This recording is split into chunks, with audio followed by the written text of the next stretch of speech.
अस्सलाम वालेकुम स्टूडेंट्स। उम्मीद करता हूँ आप सब ठीक ठाक खैरियत से होंगे।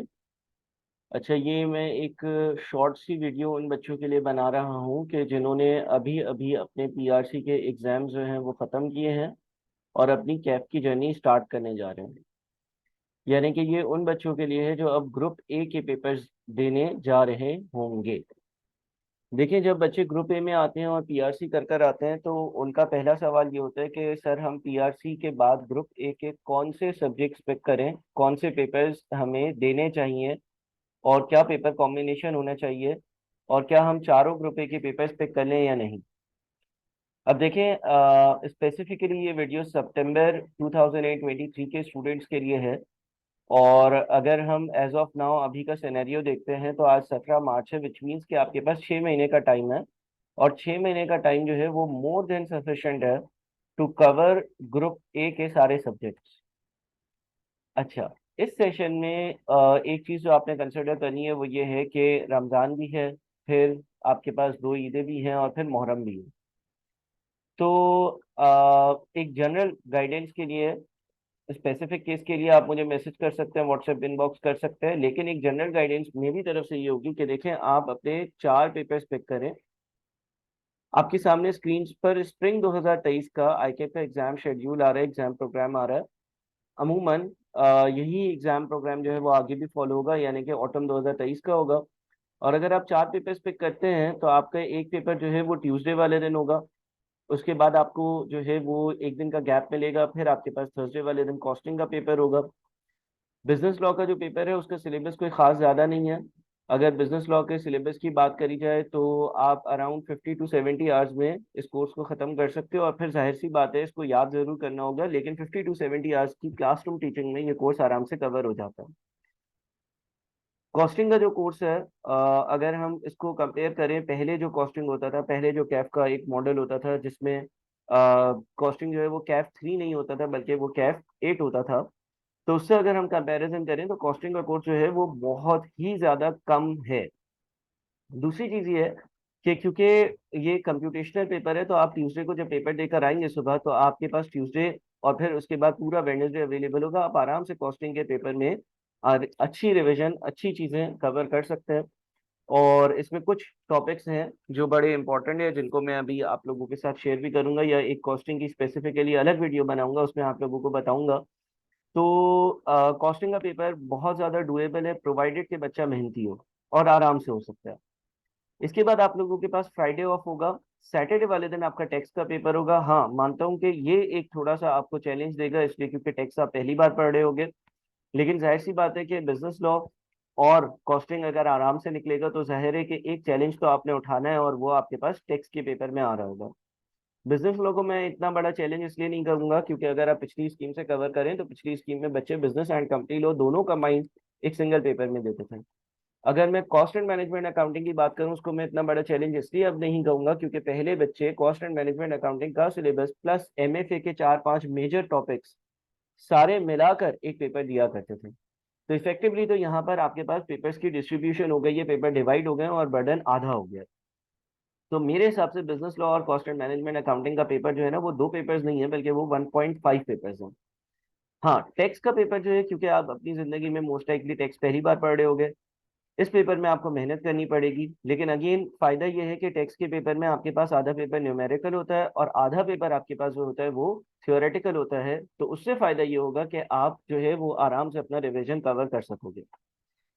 इसके बाद आपके पास संडे होगा, आपके पास मंडे होगा, और फिर ट्यूसडे वाले दिन जाकर आपका FAR 1 का पेपर होगा। ठीक है जी। तो मेरी पर्सनल रिकमेंडेशन ये होगी कि कोई भी अगर पीआरसी कंप्लीट कर रहा है तो वो पीआरसी कंप्लीट कर कर ग्रुप ए के चारों पेपर्स उठाए। तीन पेपर्स या दो पेपर्स उठाने का कोई फायदा नहीं है, क्योंकि देखें आपने ये सोच रहे हैं कि फॉर्म में जाने के लिए आपने ना सिर्फ ये 8 पेपर्स कंप्लीट करने हैं बल्कि इन 8 पेपर्स के अलावा आपने हैंड्स ऑन कोर्सेज भी कंप्लीट करना है। और अगर मैं एक रियलिटी चेक आपको शो करूं, ठीक है, बुरा मानने वाली बात नहीं है, लेकिन अगर हम हिस्टोरिकल पास्ट डेट्स वगैरह की बात करें तो देखें, आप अगर तीन उठाएंगे, फिर तीन उठाएंगे, फिर आप सोच रहे हैं कि मैं दो उठाऊंगा, तो इफेक्टिवली ऐसा होगा नहीं। हर अटेम्प्ट में आईकेप जो है वो एक पेपर, अल्लाह ना करे अल्लाह ना करे अल्लाह ना करे, लेकिन इफेक्टिवली हर पेपर, हर अटेम्प्ट में या हर 2 अटेम्प्ट में बच्चों का एक आधा पेपर रुक जाता है, तो उसकी वजह से एक अटेम्प्ट आपकी प्रोलॉन्ग हो जाएगी, आगे चली जाएगी। बेहतर ये है कि ग्रुप ए जो है वो एक आसान ग्रुप है, इतना मुश्किल ग्रुप नहीं है। अगर आप मैनेज कर कर चलते हैं तो आप ग्रुप ए के चारों पेपर्स जरूर पिक करें। अच्छा, अब सवाल ये आता है कि सर इसकी कोई आप स्ट्रैटेजी बताएंगे कि किस तरह से इसको हमें पढ़ना चाहिए, किस तरह से हमें ग्रुप ए के पेपर्स कंप्लीट करने चाहिए। तो बिल्कुल, जब आप कोर्सेज जो है उसमें इनरोल करोगे तो आपको सब्जेक्ट वाइज जो है वो उसकी स्ट्रैटेजीज भी हम बता रहे होंगे, गाइड कर रहे होंगे। इसके अलावा अगर मैं आपके सामने जो है वो कैफ 1, कैफ 2 और कैफ 3 और कैफ 4 का सिलेबस रखूं, तो देखें आईकेप के हिसाब से जो है ना, आईकेप ने बहुत अच्छे से अपने सिलेबस बनाए हुए हैं। ये मैं जो है वो सेपरेटली हर सब्जेक्ट के वीडियो में डिस्कस करूंगा। जिस तरह से कैफ 1 में आपने कितने घंटे किस एरिया को देने और उस एरिया में कौन से टॉपिक्स आ सकते हैं, इसी तरह से एंड में आपके पास जो है ना स्पेसिफिक एग्जामिनेबल नॉलेज रेफरेंस, यानी कि वो की बातें लिखी हुई है कि जिस पर आपकी ग्रिप होनी चाहिए। तो पढ़ना बड़ा आसान है और बड़ा ही आईकेप का कोर्स जो है वो अब समेटा हुआ है। स्टडी टेक्स्ट से ही पेपर आता है। आप अगर स्टडी टेक्स्ट पर अच्छी ग्रिप रखते हैं और आईकेप के पास्ट पेपर्स करते हैं रीसेंट, तो आपको जो है तैयारी करने में भी कोई मसला नहीं होगा और पेपर देने में भी इंशाल्लाह कोई मसला नहीं होगा। टेक्स्ट के लिए भी ग्रिड्स डिफाइंड है, इसी तरह से उसमें जो है वो टेक्स्ट के बारे में भी की एग्जामिनेबल जो एरियाज हैं और जो सिलेबस है वो वेल डिफाइंड है और अच्छे से आपको समझाया जा रहा है। इसी तरह से कॉस्टिंग है, कॉस्टिंग जो है उसमें कुछ ऐसे टॉपिक्स हैं जिस पर अगर आपकी अच्छी ग्रिप होगी तो आप आराम से पेपर क्लियर कर सकते हैं। सच एस ये जो ग्रिड सी है, इसमें डिसीजन मेकिंग, सीवीपी और ईओक्यू के टॉपिक्स होते हैं। जब मैं कॉस्टिंग को डिटेल में डिस्कस करूंगा तो इसको मैं डिटेल में डिस्कस कर रहा हूँ। इसी तरह से बिजनेस लॉ है, बिजनेस लॉ का सिलेबस भी आप जो है वो अपने सामने रखें और तैयारी का जो मेन आपका प्रोसीजर या तरीका होना चाहिए वो ये है कि भाई आप सिलेबस प्रिंट आउट कर कर अपने सामने रखें, कैफ के ग्रुप ए के चारों पेपर्स का, और आराम से जो है वो एक एक चीज कवर कर कर टिक करते जाएं। अच्छा सर, क्या आपको ये नहीं लगता कि आगे जो है वो रमजान वगैरह आ रहा है, ईदें भी आ रही हैं, तो ये पढ़ना जो है वो बड़ा मुश्किल हो जाएगा? देखिए, इसके लिए मेरी एक पर्सनल सजेशन होगी, ठीक है ना, और थोड़ा सा आपने एफर्ट करनी होगी इस बारे में। कुछ बच्चे जो है वो ऑनलाइन लर्निंग जो है वो प्रेफर नहीं करते हैं, लेकिन इस सेशन में आपको ऑनलाइन लर्निंग करनी होगी। मेरी पर्सनल रिकमेंडेशन ये होगी कि आपके पास अगर ग्रुप ए के लेट से 4 पेपर्स है ना, आपके पास ग्रुप ए के 4 पेपर्स हैं, तो आप थोड़ा सा प्रैक्टिकल होकर सोचें ना, तो आप बहुत ज्यादा इस सेशन में डिस्टर्ब रहेंगे। रमजान में आपका टाइम टेबल सही नहीं होगा, फिर ईद होगी, फिर ईद वगैरह से आप थोड़ा सा फारिग होकर रूटीन में आ रहे होंगे, तो फिर एक और ईद आ जाएगी, उसके अलावा मुहर्रम वगैरह होगा।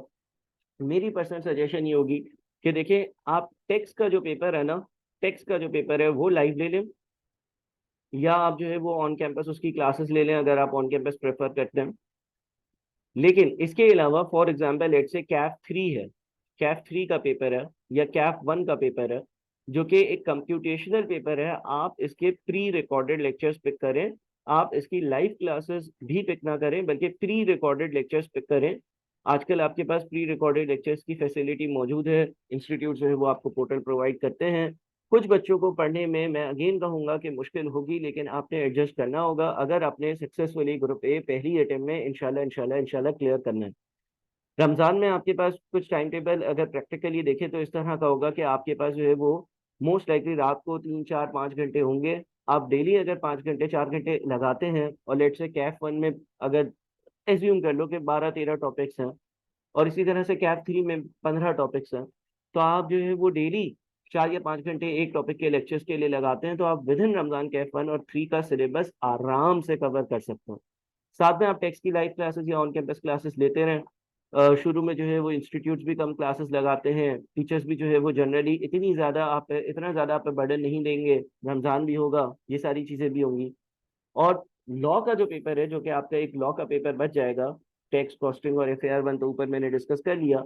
उसके लिए अगेन इसके लिए मैं ये कहूँगा कि आप चलें लाइव क्लासेस ले लें या आप ऑन कैंपस चले जाएं।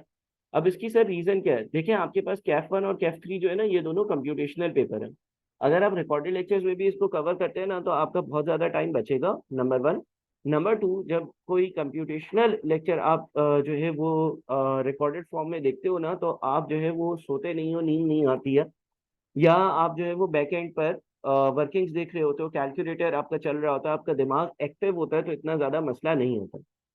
टेक्स्ट क्योंकि आप पहली बार पढ़ रहे हो तो आप उसकी लाइव क्लासेस लो या ऑन कैंपस लो, और लॉ जो है वो भी आप पढ़ तो पहली बार ही रहे हो, लेकिन लॉ में अगेन ये है कि पूरा पेपर थियोरेटिकल है।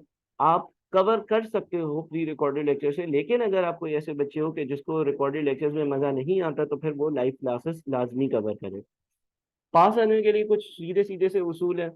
पहला उसूल ये है कि भाई आप अगर सितंबर अटेम्प्ट की तैयारी कर रहे हो तो 1 अगस्त वाले दिन जो है ना आपका सिलेबस जो है वो 100% कंप्लीट हो जाना चाहिए, चाहे वो टैक्स हो, लॉ हो, FAR 1 हो या कॉस्ट अकाउंटिंग हो। कोई भी आपका सिलेबस जो है वो इनकम्प्लीट नहीं होना चाहिए। आपने मैं रिकमेंड करूंगा प्री रिकॉर्डेड लेक्चर्स, तो अगर आपने प्री रिकॉर्डेड लेक्चर्स लिए हैं तो प्री रिकॉर्डेड लेक्चर्स में कवर हो, लाइव क्लासेस है लाइव क्लासेस कवर्ड हो, और ऑन कैंपस क्लासेस है ऑन कैंपस क्लासेस कवर हो, लेकिन सिलेबस 1 महीने पहले पेपर से आपका कंप्लीट हो जाना चाहिए।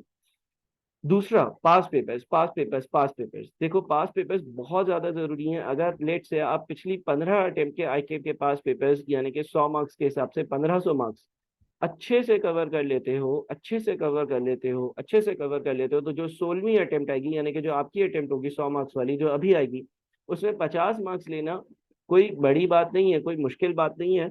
बड़े आराम से आप 50 मार्क्स कवर कर सकते हो। और ये बात याद रहे कि आप आईकेप के पेपर्स उठा के देखें, आप जितने भी आईकेप के पेपर्स उठाएंगे, आपका पेपर जो है वो स्टडी टेक्स्ट से आता है, आपका पेपर स्टडी टेक्स्ट से आता है, सारे कॉन्सेप्ट स्टडी टेक्स्ट में मेंशन है। तो आपने जो है वो यहाँ वहाँ 100 तरह के नोट्स नहीं देखने, देखें आपकी मर्जी है, आप जिस ट्यूटर से पढ़ रहे हैं अगर वो कोई नोट्स वगैरह देते हैं, हैंडआउट्स देते हैं, समरी देते हैं, ठीक है, लेकिन आपकी बुनियाद जो होनी चाहिए ना वो आईकेप की स्टडी टेक्स्ट और आईकेप के पास पेपर। आप पिछले रिसेंट जो भी हमारे कैफ के रिवाइज होने के बाद अटेम्प्ट हुई हैं, आप कोई भी पेपर उठा लें और आप मुझे ये प्रूव कर दें कि वो बात स्टडी टेक्स्ट में, वो कॉन्सेप्ट स्टडी टेक्स्ट में नहीं था। कॉन्सेप्ट स्टडी टेक्स्ट से ही आता है। अगर आपकी ग्रिप स्टडी टेक्स्ट पर होगी, स्टडी टेक्स्ट के बैक साइड पर भी बहुत सारे प्रैक्टिस क्वेश्चंस हैं, उनके आंसर्स भी हैं। अगर आपने रिकॉर्डेड लेक्चर्स टाइम पर कवर करे हुए होंगे तो आपको पास होने से कोई भी नहीं रोक सकता। एज अ शॉर्ट टारगेट अभी क्या करें सर हम? देखें, अभी आज आपके पास अगर 17-18 मार्च है तो आप मैं ये कहूंगा कि 2 से 3 दिन के अंदर जो है इन चारों पेपर्स में से जिनके भी प्री रिकॉर्डेड लेक्चर्स आप लेना चाहते हैं उसके लिए सब्सक्रिप्शन करें, जो भी रेलेवेंट आप इंस्टीट्यूट पसंद करते हैं। और प्री रिकॉर्डेड लेक्चर्स इस तरह के हों कि भाई जिसमें आपको जो है ना वो डे 1 पर एटलीस्ट 50% कोर्स का तो एक्सेस मिल गया हो, बाकी 50% कोर्स देखा जाएगा, आहिस्ता आहिस्ता अपलोड होता रहेगा। रमजान में आपका टारगेट ये हो जाना चाहिए कि आप कैफ 1 कैफ 3 100% कवर कर लो एक बार, उसके सारे लेक्चर्स देख लो और स्टडी टेक्स्ट की रीडिंग कर लो। मेन फोकस लॉ और टैक्स का पेपर अभी बहुत ज्यादा पढ़ना जो है वो इतना बेनिफिशियल इसलिए नहीं होगा क्योंकि देखिए लॉ के पेपर में आपने चीजें याद करनी है, टैक्स के पेपर में भी आधी चीजें आपने याद करनी है। और लॉ और टैक्स का पेपर ऐसा है कि जो आप जिंदगी में बिल्कुल पहली बार टच कर रहे हो तो उसको आहिस्ता आहिस्ता आहिस्ता आहिस्ता लेकर चलो। कवरेज जो है वो कैफ 1 कैफ 3 की 100% आप लोग अभी से कर लो।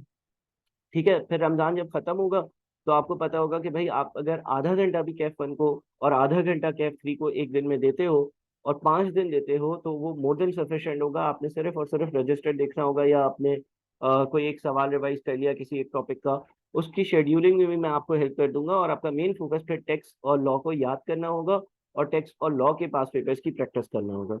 आप आराम से, ट्रस्ट नहीं, आप बहुत आराम से पेपर्स पास कर सकते हो। और ग्रुप ए के चारों पेपर्स पिक करना, ये बेवकूफ़ी नहीं करना कि सर मैं 3 पेपर्स पिक करता हूँ। हाँ, ऐसा हो सकता है और हर किसी की जिंदगी में हो सकता है, किसी की भी जिंदगी में कोई इमरजेंसी आ जाए, कोई हादसा पेश आ जाए, कोई प्रॉब्लम आ जाए, तो वो प्रॉब्लम आने से पहले ही आप चीजें कवर कर लो। मैं ये नहीं कहूंगा कि प्रॉब्लम आएगी तो आप बेटा 4 के बजाय 3 पेपर्स पर चले जाना। आप इस बात का वेट क्यों करते हो कि मैं एंड में तैयारी करूं? देखिए, हर किसी की जिंदगी एक नॉर्मल है, जिंदगी में हर किसी को मसले आते हैं, प्रॉब्लम्स आती है, हमें उसको चैलेंजेस को फेस करना होता है। किसी भी किस्म की जो है वो सीरियस प्रॉब्लम्स हो सकती हैं, लेकिन होता ये है कि हम बिल्कुल एंड तक बैठे हुए होते हैं तो जब प्रॉब्लम आती है तो हम क्रैश कर जाते हैं। आपके पास जितना टाइम अभी आप उसको यूटिलाइज करें, 1-2 दिन चिल कर लें। ठीक है, अभी अभी रिसेंटली अगर आपके एग्जाम्स खत्म हुए और अगर आपके एग्जाम्स जो है वो खत्म हुए टाइम हो गया तो आप बिल्कुल स्टार्ट करें और फौरन से तैयारी करें और 4 पेपर्स दें। मैं वापस कहूंगा 4 पेपर्स दें। हैंड्स ऑन कोर्सेज बाद में दे दीजिएगा, पहले ये 4 पेपर्स दें। देखें, ये बहुत आइडियल मौका है क्योंकि आपको जो है ना वो इससे ज्यादा गैप कभी भी नहीं मिलेगा। अगर आपको मैं वापस से जरा शेड्यूल दिखाऊं, एग्जाम शेड्यूल दिखाऊं वापस से, तो देखिए एग्जाम शेड्यूल के हिसाब से आपके जो पेपर्स हैं बेटा, उसमें आप ग्रुप ए जो है उसमें क्यों कम पेपर्स दे रहे हो? आप देखो जरा कि कितना बड़ा गैप है। आप देखो कि आपका FAR 1 का पेपर जो है वो सैटरडे के बाद संडे मंडे 2 दिन का गैप है, और हर पेपर के बीच में एक एक गैप आराम से आ रहा है। आप काइंडली 4 पेपर्स दें। इन केस अल्लाह ना करे कोई बच्चा ऐसा है कि भाई बिल्कुल ही एंड में जाके उसको यूं लगता है नहीं यार मैं कोई एक आधा पेपर नहीं दे सकता, तो फिर वो बाद में सोचे, अभी तो आपने इस तरह का कुछ सोचना ही नहीं। अब मैं सब्जेक्ट वाइज गाइडेंस के लिए वीडियोस भी बनाऊंगा इंशाल्लाह। उम्मीद है कि आपको ये वीडियो पसंद आई होगी। ज़रूर जो है वो मुझसे व्हाट्सएप पे कांटेक्ट पे रहिएगा। Thank you so much.